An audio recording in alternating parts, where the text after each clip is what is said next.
let's go to Madrid then, live on the programme, and speak to Sarah Morris, our correspondent there, about this. Sarah, what more can you tell us about this story?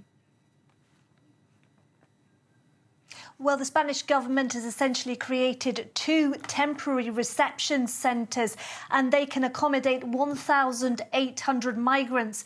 And they say that essentially that is in the face of the humanitarian crisis that is going on in Ceuta, that it is better for those migrants to be housed in those temporary centres rather than sleeping rough on beaches and outdoors, as has happened. We've seen the police this morning moving migrants from that makeshift camp on one of the beaches, taking them to those temporary centres.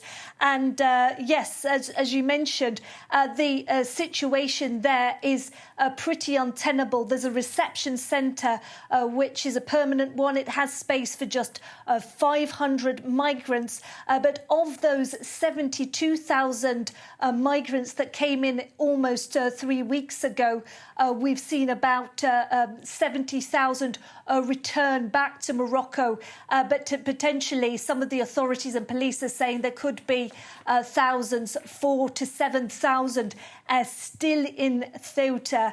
And many of them haven't got access to sanitation. Some of the girls and women have complained about sexual violence happening to them from some of the other migrants.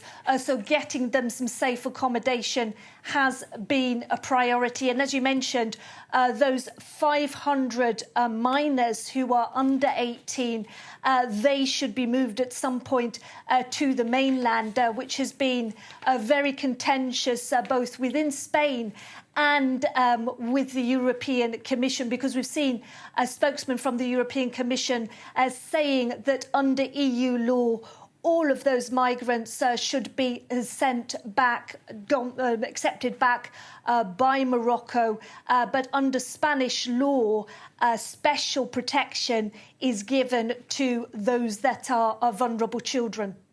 Yeah, you used the word contentious there, Sarah, and this has created, hasn't it, quite the political upset where you are in Madrid. It certainly has, because Juan Jesus Vivas is the head of the Ceuta territory, the Spanish territory in that North African enclave. He is conservative, as are many of the other conservative of the regions are run by conservative heads, and they would have to accept some of those unaccompanied minors and give them care back in their regions.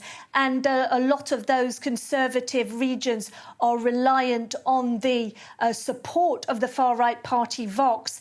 And Vox is using this migrant crisis to say that this is an invasion, and this shows what could happen in major Spanish cities. They have been using it, and so it is very difficult. The PP are under pressure, and the socialist government basically under pressure as well to be seen to control that border crisis and at the same time look after and respect the law.